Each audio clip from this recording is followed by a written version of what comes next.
and welcome back to our channel. So today in this video we are going to discuss about how you can send message in BLK. So without wasting much of our time, let's get straight into the video.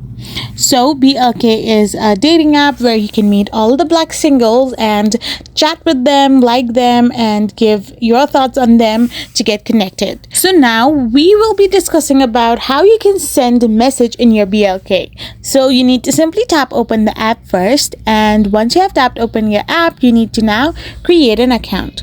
So once you have created the account as well, first of all, you need to find a match you are interested in.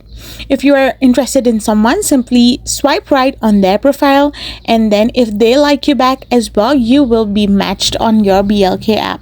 So once you are matched, you need to now initiate a chat by tapping the message icon once the match is made. So by doing this, you will be able to start a chat with that particular person.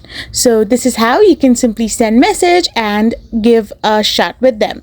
I hope you found this video helpful. So don't forget to hit that subscribe button and to give us a thumbs up. We will be back again with more informative videos. Thank you for watching.